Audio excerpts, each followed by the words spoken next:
Good afternoon to our EMEA country's national director. This is Gonzalo Checa from Charlotte. We have an outstanding webinar for you today with a lot of very useful information. For today's agenda, we have Jeremy Walsh and Megan Chidwood.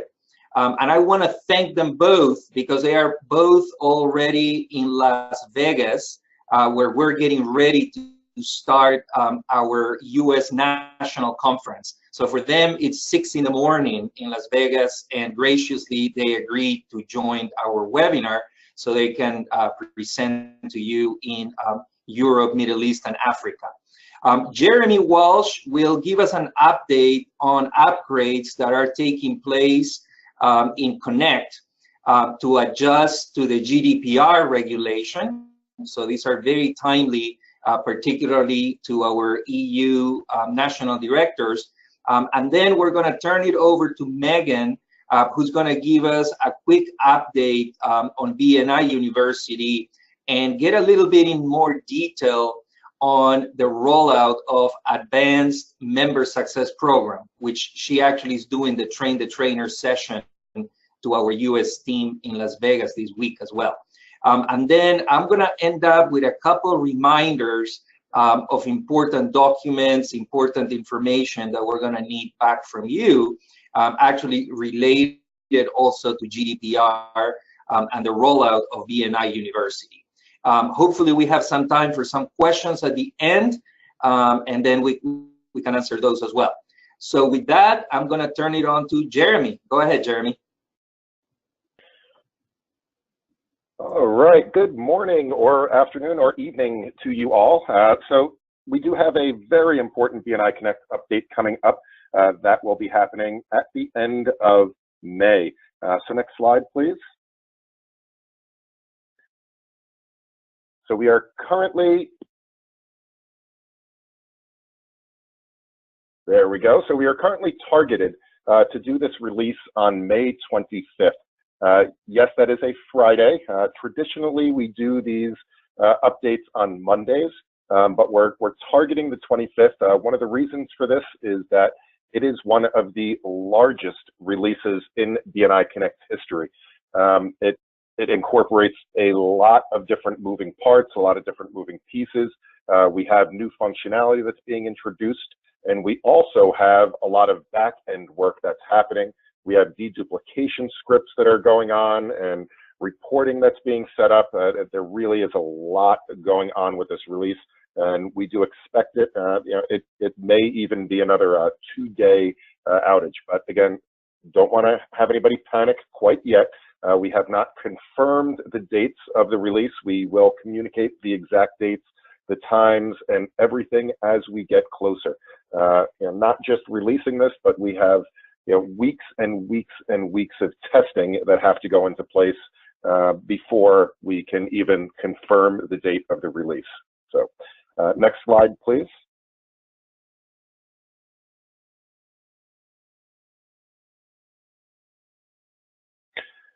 So as I mentioned, this is going to be a very big release. We have, this is largely to do with GDPR. And if anybody's been staying current with all of the GDPR requirements, the requirements are very extensive from a data access standpoint, as well as the right to be forgotten and the encryption of information and the right to log in and view what's being stored on you. So as part of that, there's a couple of important things that will be happening with this release. The two big things to keep in mind are new processes that will happen in BNI Connect, and this will affect your members and it will affect your leadership teams. And there's also new screens that are going to be introduced as part of this process as well, which for a lot of countries, especially the ones on the call today, it means that there are a lot of translations that will need to happen. So next slide, please.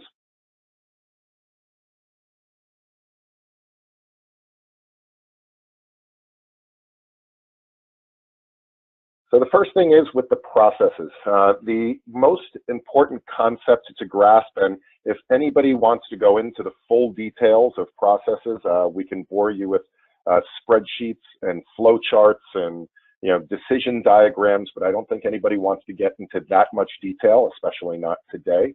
The important thing to keep in mind today is that email address is really becoming the #1 thing in BNI Connect. It is going to be the unique identifier on all accounts, and we're going to need to make sure that people have valid email addresses before we do anything else with that person in the system. And this means as part of that, email addresses will be 100% mandatory on every record. So there's going to be no way to continue with a lot of the processes without first entering an email address. It'll become the primary search mechanism. So for example, before you enter a new visitor, before you enter a new event registration, before you enter a new application, all of this will be hinging on the email address in the system. So next slide, please.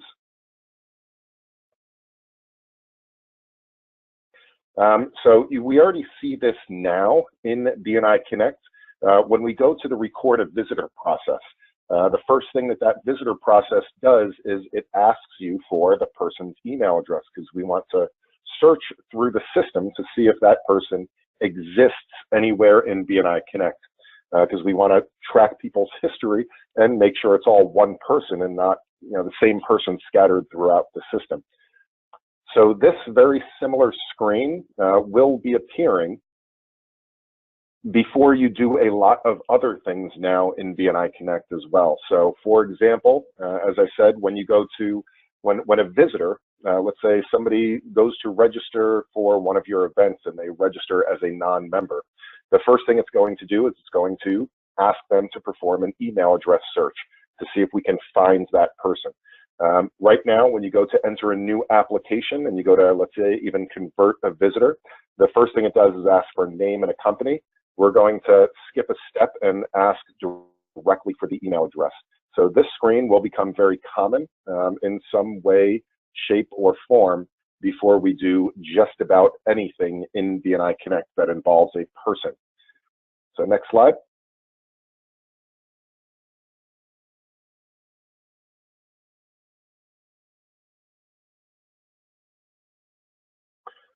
One of the new screens and one of the other new processes that we'll have as part of the GDPR requirements, one of the requirements is that anybody that we're storing data for, meaning they have, we have a visitor record for them, we have a prospect record for them, they have ever registered for an event, they have the right to basically log into the system and be able to see what information we have on them.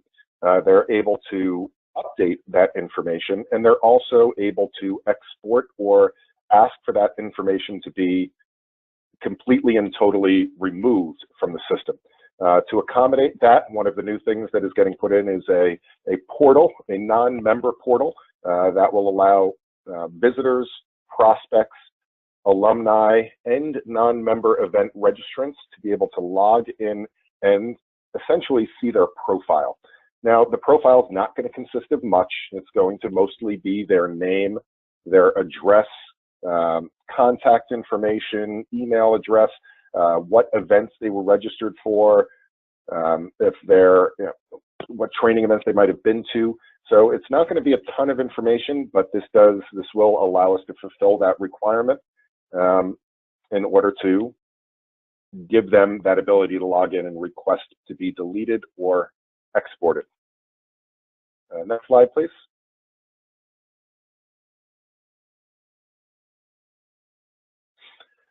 So the big warning I'll give you is that with all of these new screens, there are going to be a lot of translation this time around. We've been pretty light on the translations the last few releases. I think we were in the tens of translations, maybe 10 or 20 fields that needed to be translated in the last few releases. This one will require a lot more, both from an admin level. So at the regional side, there's going to be translations. At the member-facing side, there's going to be translations. The public-facing side. So we definitely want to pay attention to these translations to get them done as quickly as possible. As usual, we will try to give you as much time as we can, but that usually means about 2 weeks. So do expect to see a communication coming out with the list of translations. You should have between 1 and 2 weeks to get the first round of those completed. Again, both for the BNI Connect core system. There is also a new mobile app release that will be coming out right around that time, which is going to include an awesome new meeting summary page for the members, so they can see all of the basically the weekly statistics for that upcoming meeting, how many visitors, and then their personal statistics as well for that particular meeting. So there are mobile translations that will happen as well. All right, next slide.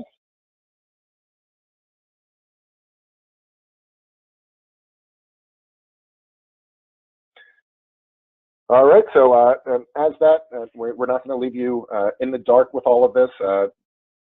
As we get closer to the release, right now, we don't have a lot of documentation for it. They're all in the spec form, meaning, those flow charts and, decision trees and whatnot, mostly because even us in testing and support, we don't have access to the to what's being fully released yet. So we'll be getting those releases coming up the next couple of weeks in order to go through our testing process, at which point I'll start making some of the guides and the walkthroughs and the lists that you'll need, and we will distribute those as we get closer to the actual release date. Again, we're looking at about a month from now for the full release to take place, which means that you should start seeing some more communications surrounding confirming when the downtime will be, the list of translations, and the first sets of these guides and walkthroughs within the next 2 to 3 weeks. All right, I think that is it for me. I don't know if you want to open it up for questions now or wait until the end and we can take them all together. We can take some questions now if anyone wants to either raise their hand or put them into the question box. I don't see any yet, Jeremy. Just give one more minute maybe.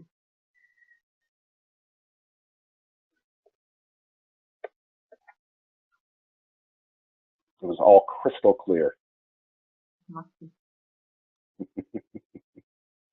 I just see one. I know the lighting on this camera is terrible too. Just a comment from Tiago. He just says, "Good stuff, Jeremy, as always." That's it. I don't think we have any questions. So. Awesome. Well, thank you, everyone, and I look forward to seeing you soon. Thank you, Jeremy. Okay, and next up we have Megan with some updates on BNI University. Are you there, Megan? I am. Thank you so much, Laura, for having me. Yeah, you can go on to the next slide. Sorry, I'm not going to be able to turn my camera because I'm having some bandwidth issues, and I just want to make sure that I am that I'm getting through to everyone. So I'm going to keep my camera off for now. All right, so as you've seen, we've delivered these key metrics to you. This just is a standing slide that I have in all of my presentations to show that that we're really ramping up the rollout of BNI University. So Laura, you can go ahead and go on to the next slide.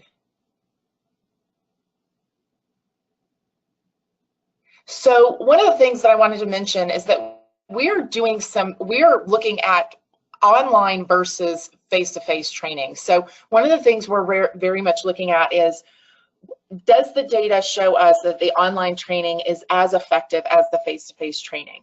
So one of the questions that I do have for you that you can enter into the chat bar as you think of it is, what data would you like to see to know that the online training is effective and as effective as the face-to-face training we have specifically for Member Success Program? Right now, what we're measuring is satisfaction ratio between both medium. We are reviewing how much content one can get doing it online versus face-to-face. And then the last one is we're doing a little test on knowledge retention as well. So are the people in each of the mediums really retaining the information that has been delivered in each of them. So that's what we're currently measuring, but I know we're going to get to a day where the question is going to be asked, you know, should we go member success program online and do other things face-to-face? And I would just love to know what kind of data you would like to see or like us to be measuring to ensure that online training is as effective as face-to-face training. When it comes to more lecture-based, we know it's much more effective in other arenas. Face-to-face is much more effective in other arenas, but definitely want to get your feedback on that. So if you think of any things that you would want to see that would allow us to you to feel comfortable that people are getting online training and the online training is being effective, that would be great. Next slide, Laura.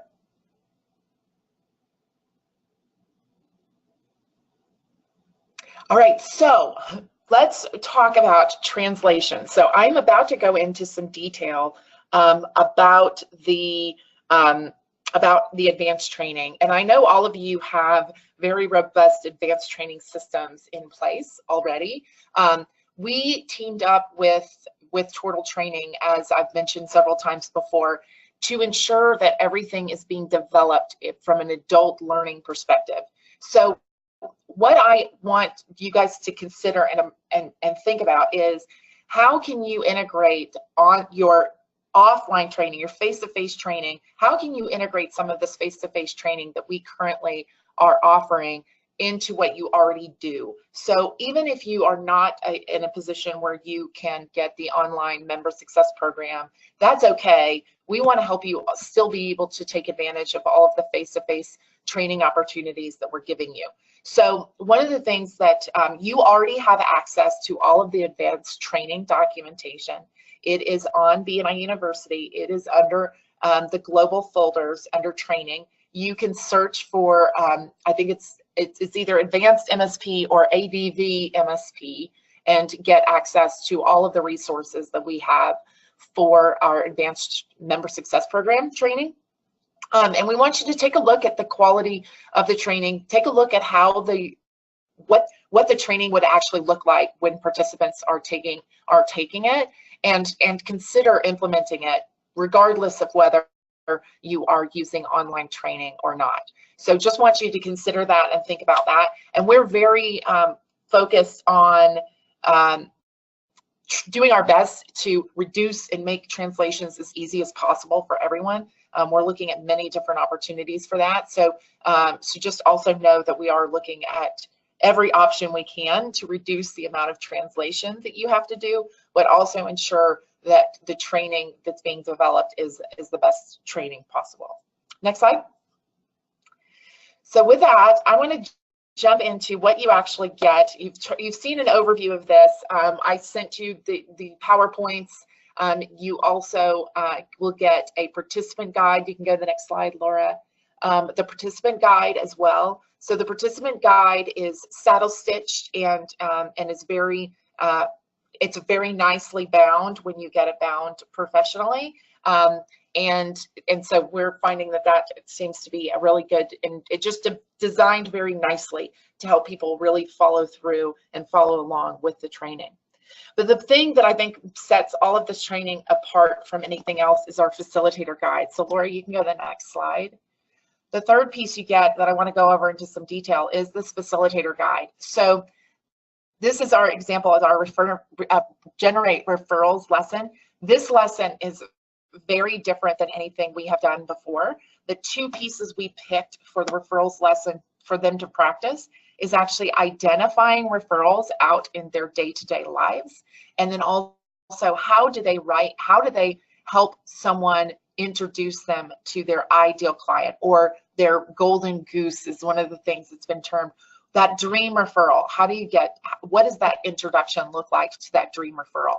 And we actually have people workshop through both of those. So every single one of our courses now is 100% activity-based, and also it's 100% facilitation.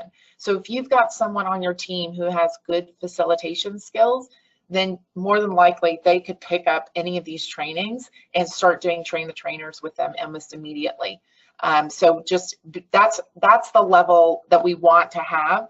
We're going to always offer face-to-face train the trainers. As Gonzalo mentioned today, I'm doing a train the trainer for the US. We want to offer those for people who feel like they really need it, but for those people who feel like they've really got great facilitator skills and you feel confident they have great facilitation skills as well, we want them to be able to go ahead and take this information and start implementing it immediately. We feel like that will allow us to do global implementations for one, less cost, but also for, and I think we can still keep the quality very, very high through our feedback processes as well. So that's just something to consider as we walk through this facilitation guide. Next, you can click one more time, Laura. So each facilitator guide is has several different areas. One is our course summary. So we have our course summary that we provide you each time. We have our preparation checklist, we have the agenda, and then we have the course details. So, each one of them has exactly the same amount. And you're going to hear me say this over and over and over again, and I'm sorry if you've already heard it 10 times. The model, so if you look at the very bottom here, the model that we're using to help people change behavior, and I'm going to go into my little soapbox for just a moment. Training, we're trying to get away from really just training people, meaning we're trying to get away from saying, well, I've given them all the information and so my job is done. What we are now shifting to is really people development. So all of our training that comes out is around people development. How do I get them to change their behavior so that they do something different after after we have this training? How do I know that they're doing something very different? So our model is what, so what, now what? So what is the outcome of the activity that they just, or that information that they just learned? So what is significant about it? We want to basically build the tension for them to really want to change. So we're talking to them about what is that significance of the thing that we just did so that they know that they want to make a change in their current behavior. And then now what? What are you going to do with the knowledge and what are you going to do differently within your role going forward? So that's how we do all of our debriefing, and that's how we really build all of our training in BNI now going forward. Next slide, Laura. So the other piece we give you is the length of time, the intended audience, and the number of learners in a typical class. What's great though is we also give you, as an example, in that box there under the notes, we give you the adjustments on how to change the timing. So as an example, I did a one-to-one with one of the India Train the Trainers, so one of their master trainers in the country, and we talked about how to have this same class with 60 people in the room. And it's very, very possible to do that based on looking at that note on timing and adjusting that timing as needed. So as an example, for our one-to-one course, the only timing you would really need to, you can go through it and look at it. The only timing you would need to adjust is the introductions if you have a larger class. So we give you that option so that this is very scalable for your particular country. We also give you the course description. This can be used and copied and pasted directly into BNI Connect for your event. We also give the course objectives, so you can also have the course objectives there. Those are two pieces that will help you market the training and help you communicate what the training actually is. Next slide. We also give you participation checklists. So what do you need to do at every stage of preparation so that you can, preparation checklist. What do you want to do at every stage of preparation to make sure that you don't forget anything? So I think of this as like your packing list, as I'm on business travel right now, making sure that I got everything that I needed to have a successful trip, and keeping that checklist prepared. So this ensures that you get the same level of quality from your trainers every single time by ensuring that they're actually following along. And one great example of that is the name tents. Now, again, this was one that we found that in India, name tents didn't make sense because you couldn't see the name tents from the front of the room. However, if you've got smaller classes, we want to have that professionalism of having the name tent and having the facilitator actually be able to use the names of all of the participants in the room. So we actually just give a very prescriptive way of going through and doing every single thing, down to we recommend they download the BNI Timer app for timekeeping. So we just wanted to make this very structured. Obviously, if you don't have, flip charts or sticky notes or that come in three, I'm sure you don't actually have sticky notes that come in 3-inch by 3-inch squares. You can make modifications to those things, but we wanted to try and give you everything that you needed so that you wouldn't have to think too much about it. And it really was something that you could hand over to trainers and they could easily go straight to work. Next slide. All right, and then the flip charts. So this is an interesting one that was education for me. We have a PowerPoint that has the objectives on it, has the agendas on it, has the class norms on it, but we also have these pre-made flip charts that are around the room. And I've already gotten the question, why do we need the flip charts if we have it on the PowerPoint? And what's interesting about this is it's an adult learning piece. So if somebody's eyes start wandering or someone starts wondering how much longer or something like that, when their eyes start wandering, catching one of these pre-made flip charts will actually bring them back to the class. So it will remind them of either where we are on the agenda. It will remind them of class norms. It also helps with the facilitator. So if you get outside of one of the objectives, or you get outside of the agenda or outside the class norms, easy reference piece if it's on the wall. So so that is kind of a new thing for us to have a PowerPoint and flip charts. But it's actually a very important piece to making the training very successful. So we actually give you these pre-made flip charts on what they need to say. And as an example, I was sitting there making out my flip charts last night so that I would have all these flip charts pre-made, so I wouldn't have to take time to actually write them down. So this is all very prescriptive for you. Next slide.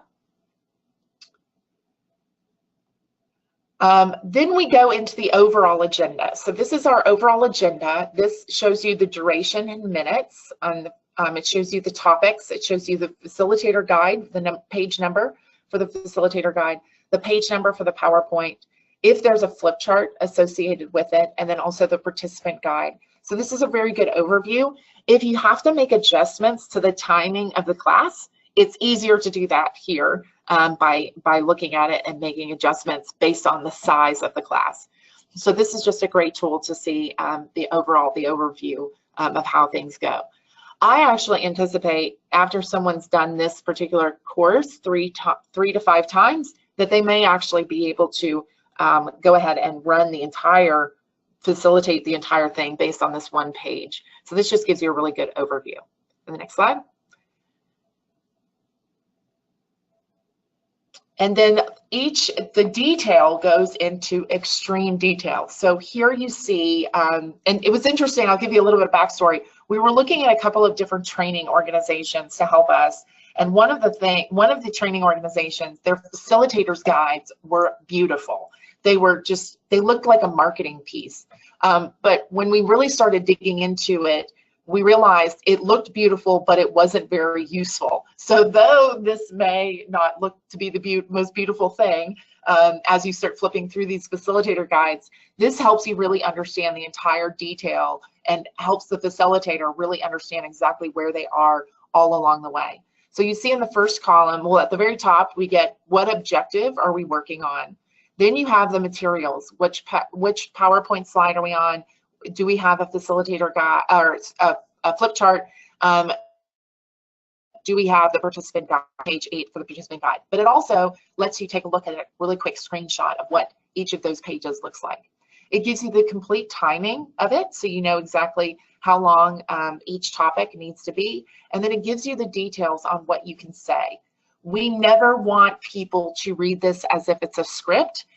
We want them to just have a guide to be able to easily look down at the guide, know exactly what they're looking at, and or what they need to say, and then making it their own and really internalizing it. So so this is a very detailed guide to help you along, or help along that path. You see we have facilitator notes as we go through, and it just really helps them just understand in detail, including when to click to the next slide on how to make everything in the class really work effectively. So in this case, this is an example of how we use sensing and planning and bragging techniques to identify and evaluate referrals. One question I also got was, in some cultures, bragging is not is considered to be rude. If you need to change these and localize the words, obviously you need to definitely do that. So planning would be something like, you know, we're planning a vacation. Bragging would be something like, take a look, I got engaged over the weekend. And then complaining would be, my house is never clean enough. So you can absolutely localize and make it work for whatever your particular vernacular for those particular things would be. But we'd like you to try and keep the concepts fairly similar, because we've really found that this helps people really understand how to identify referrals much better. So as an example, with this particular exercise, we're actually asking the participants to identify a personal or professional need that they have. This one's really fun to try and set up, and I think we're going to be adding some more verbiage to it. But basically what the purpose of this is for me to sit down and say, one of my biggest frustrations is, and fill in the blank. So let's say, I'll use a personal one. One of my biggest frustrations is dropping off and picking up my children from school, because I have to pause in the middle of my day, go pick them up from school, and then bring them back home. So in that case, I would go and I would present my biggest challenge is that I have to, you know, my biggest challenge, and the other person, my partner in networking, would be trying to identify if there is a potential person they know that they could introduce me to. So this is actually for the other person to start identifying referrals that may be available. When you do this properly, we literally in the room could be creating referrals for BNI members across chapters, because more than likely someone's not going to use their own challenge that they have that someone in their chapter could actually fix, because they probably would have already fixed it if that was the case. So we feel like that this is actually going to very much allow us to create cross-chapter referrals by doing these kinds of exercises together. So basically, I would present my challenge. The other person would identify whether or not they knew someone who could be a potential referral source for me to help me solve my challenge. And that's what this whole setup is all about. Next slide, Laura. And then last but not least, the debrief. So in this debrief, all we're doing is asking questions as the facilitator. So since there's no right or wrong answers, we want them to know what was beneficial from this exercise. What did you learn from that exercise? And then literally we'll go through and ask each of these questions and let everyone learn from each other. So were you able to identify referrals for people in your chapter? How easy was it to identify those referrals? What was your referral conversation like? So instead of the trainer being the person who gives them the answers, we will only be asking questions so that they can deliver the answers to each other, because adults learn much better when they actually are teaching each other, and this form of debrief allows them to actually teach each other. And then now what? So how will you listen differently for referrals going forward? How will you clarify the level of the referral when you end up in real world situations? So it's basically a list of questions. So I wanted to go into this level of detail with all of you because we're actually training your points of contact in country over the next 4 months on each of these lessons. So we want to train everyone in detail so that basically your points of contact within country will be able to help basically roll this out to your country. So if you are not the point of contact for training in your country and you do want to get more detailed information about each of these lessons, we are doing, we're starting this week, and we are going to be going into deep detail of each of the courses until we get done with all of them, to make sure that everyone is very comfortable with the information. So think of it like a virtual train the trainer. And we hope after that that you will have people within your country who can go ahead and help you start rolling this out. We do know that translations is a challenge. So we have made all of this available in Word and PowerPoint. So it's completely editable for you. So that is on BNI University now, and you can start translations at any time. And then also the other thing that we will be doing, we will be setting up a new event category. And this hasn't happened yet, but we will be setting up a new event category so we can start tracking who has started using the new training. And that's purely so that we can start getting feedback from members who are participating in these trainings as opposed to the trainings we've done before, so that we can start getting feedback from them on how we can continuously improve our training programs. Next slide, Laura. I think that's it for me. Just an overview real quickly. The ones that we have completed as of right now are the one-to-ones, hosting one-to-ones, weekly presentations, feature presentations, and then the one I used as an example today was generating referrals. Next slide.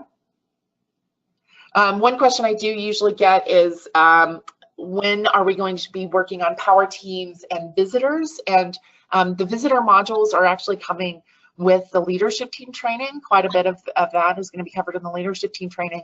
And then additionally, we are working on an entire curriculum for power teams, because we know it's such an important topic.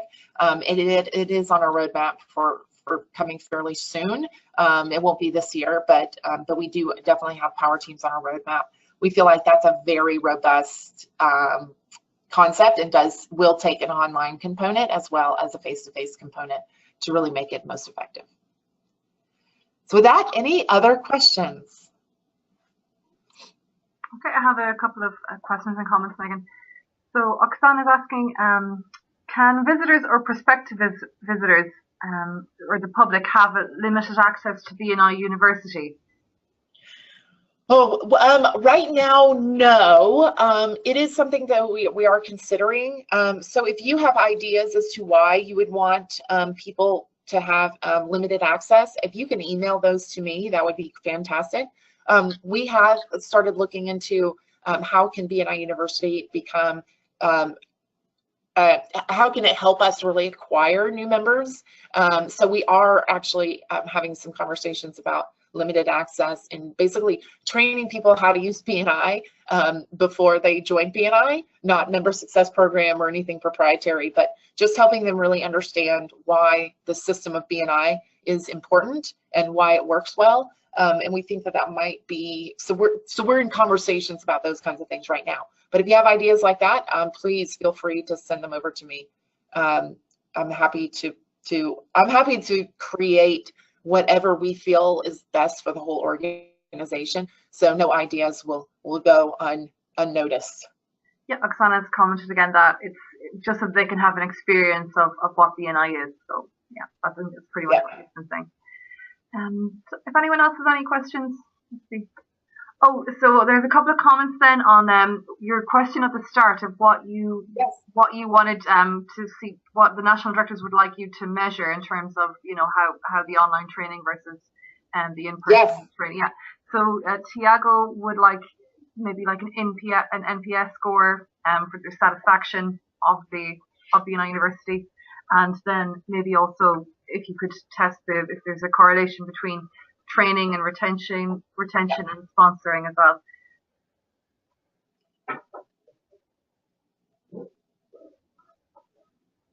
All right, I'm just jotting those down. I can email those to you. Yeah, I'll. Well, I got him. Okay. And then Mike and Beth, I'm not sure, they just made a comment, training in person versus via university. Do you want to unmute yourself, kind of, Mike or Beth, and you can ask your question.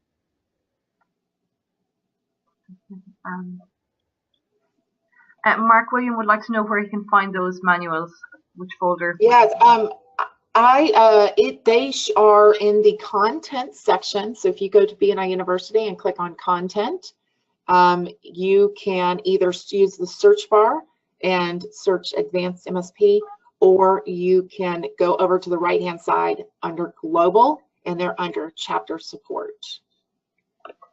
Great. Yeah, actually the search function, I find it really useful in BNI University, that generally I don't need to like actually look at the folder. If you just find it in the search bar, you can pretty much find everything there. Correct. So we actually found that in the focus groups after our pilot. We were asking them if the foldering system made sense, and literally no one used the foldering system. 100% everyone used the search function instead. Yes, it's great. Yeah. I believe, Megan, you're going to go in detail as well with the training point of contact, right? You have a call coming up.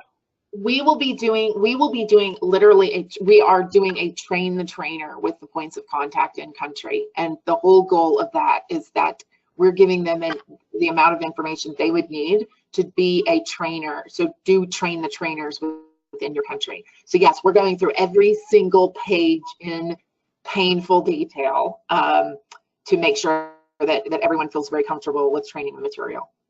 Yeah, so that would be a ask for the national directors. Like if you are joining, or somebody in your team is joining the next training point of contact call, to make absolutely certain that they join, because again, that's how we're going to roll out the advanced MSP program that Megan and her team have put together.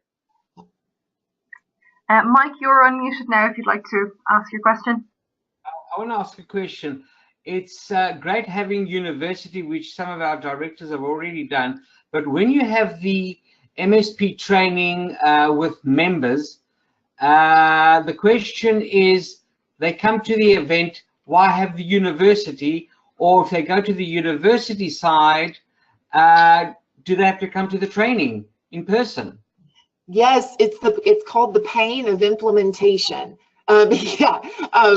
Yes, I'm going to say me in Northern Alabama, we are having the same challenge. In the United States, I'll tell you what Tim Roberts decided.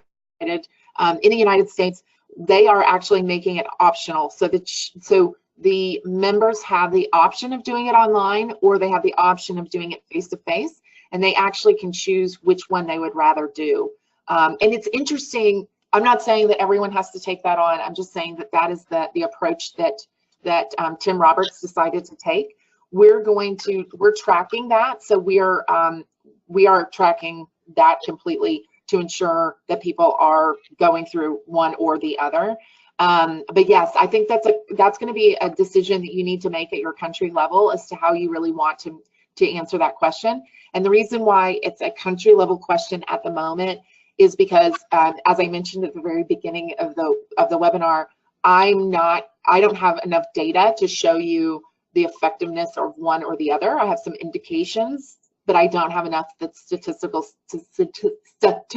significant to tell you one way or the other. So right now, it's really kind of up to you to decide, do you want to keep face-to-face as the way that you're doing it, and this is an added value, online is just an added value to your members?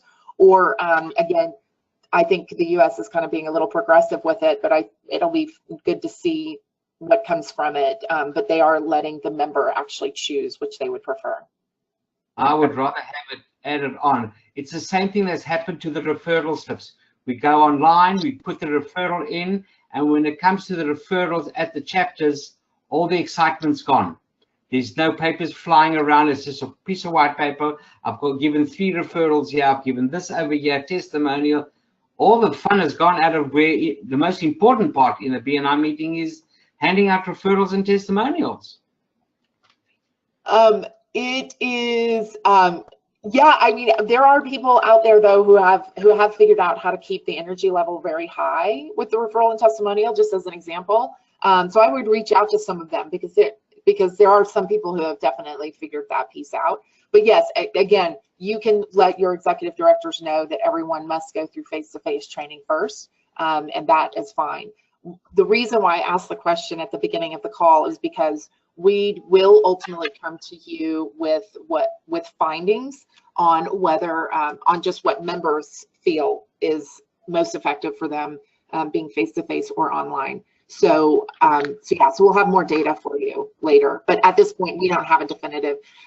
Our theory is blended learning approach, so have lecture be on, or things that you would say online, and have the interactive piece come in within the face-to-face.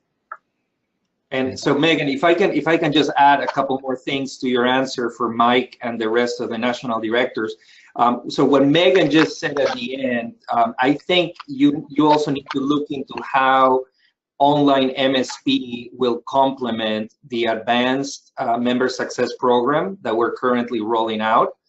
Because one of the decisions you may want to make is have all those concepts on MSP being done online, and then you have the face-to-face component on advanced MSP. That's an alternative.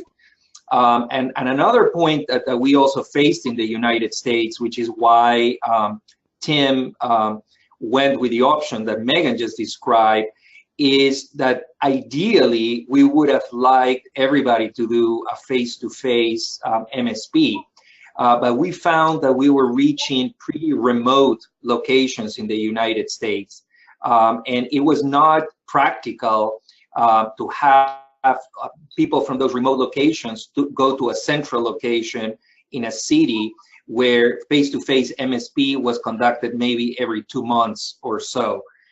So you also need to think about, I mean, how, because yes, face-to-face MSP could be the way to go, but if you're not offering frequent enough or in many different locations within your country, you might as well be better off having certain members do it online rather than not doing MSP at all because it's too far to get there or you're not offering it too frequently. So that's another thing that you should consider in that discussion around online versus face-to-face.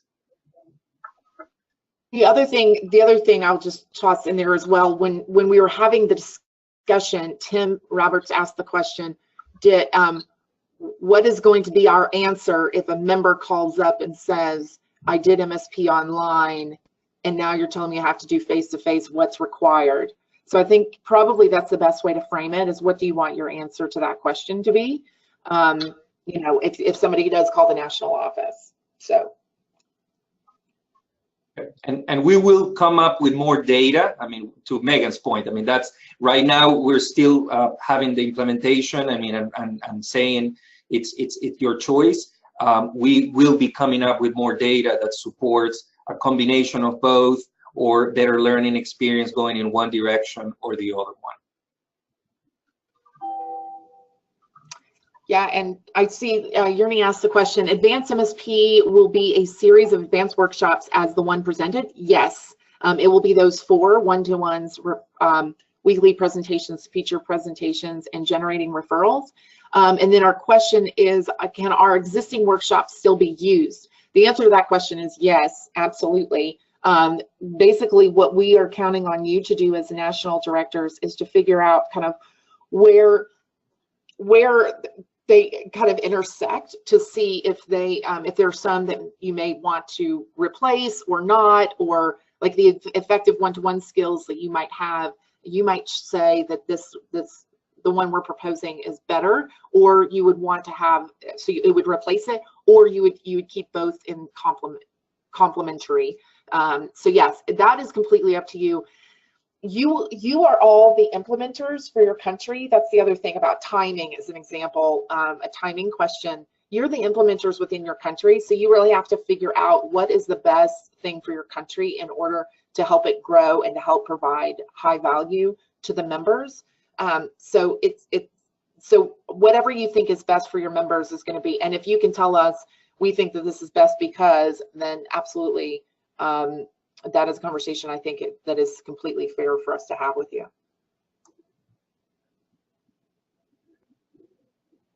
Right. So any additional questions while we still have Jeremy and Megan on the line? Again, anything that you saw on BNI Connect, anything else?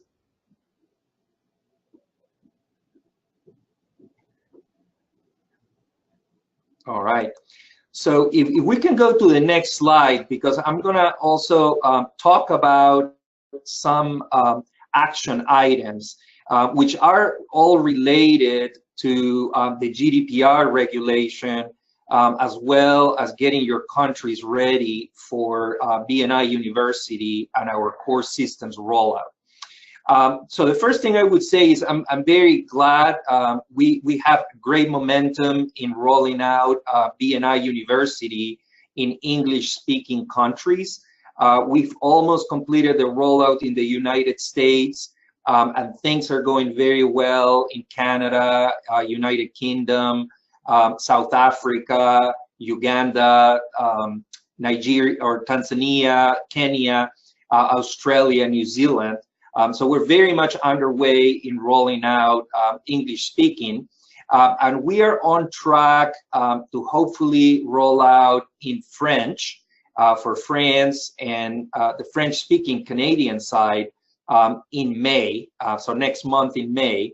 And then we're following up with Portuguese, we're following up with Spanish, following up with German, Swedish, Polish, and so forth. We just had a conversation with Italy, so we have a game plan for Italian. If you are not part of one of these large language groups, don't fret, don't worry. We will be getting to your language. Actually, we've asked Journey, since Journey has many small countries with different languages, to help us on a pilot on how we can translate and incorporate some interactivity into BNI University at an affordable cost for a country that has few hundred members. So we understand the economies of scale when you're able to combine and pool resources for larger languages, or where you have a country with 19,000 members that speak French, like France, for example. So we're working on that right now, and we will be getting to the smaller countries in short order. What we need from you is to help us get those SFA R&D addendums. We have all of your MFA R&D addendums. Now we need to go one step down into your executive directors and get those by April the 30th. Email them to alan@bni.com. You will see operations manuals. Actually, they are already loaded in the GDPR hub in BNI University, but you will be getting this reminder in our Fast 5 later today, so you can review those changes to the operations manual. There are changes both in the National Director Operations Manual and in the Executive Director Operations Manual. So if you can also help us make sure that your executive directors have reviewed their changes to the operations manual. We wanna, the distribution is there, so you can already access those materials in BNI University. And there's gonna be a list of things that you're gonna have to do before May 25th, when the regulation, GDPR regulation, takes place. If you have any questions around GDPR, please submit it to that mailbox, gdpr@bni.com. There is also going to be a standard contractual agreement that will be sent via DocuSign only to non-EU NDs. So this is only going to the non-EU NDs. So that's South Africa, for example, BJ in Middle East and so forth, and well, obviously South America and other parts of the world. So make sure that you signed up by April 27th. And then a couple more is to register and encourage your executive directors to register to our upcoming April 30th town hall call. We had a dry run with Founder Circle and our executive council yesterday that went very, very well. So if you want your executive directors to have first-hand information from us, from GST, on all these projects, on GDPR, what are we doing about translations, what are we doing to protect members' information, encourage them to join this webinar on Monday. And finally, we have record attendance. Actually, we have 40 national directors or 40 attendees overall that have confirmed their attendance on the May 9th National Director Summit that we will be holding in Rome. If you're still wondering about it, thinking about it, don't wait and drop an email to Killian@bni.com. We can still take some registrations until the end of this week. Originally, we had put our deadline on April the 20th, but we can still take some registrations until this Friday. So please do so at your earliest convenience. So if we go to the next slide, and I'll open it up, we have a few minutes for questions. Just remind the team on the line that we will be having our EMEA and the webinars for May. The first one for our mature, more developed countries will be May 28th at 9 a.m. Eastern Time. And the second one, more tailored to our developing EMEA countries, will take place on Wednesday, May 29th at 8:30 a.m. So with that, we have a few minutes if anybody has any burning questions or any comments so far.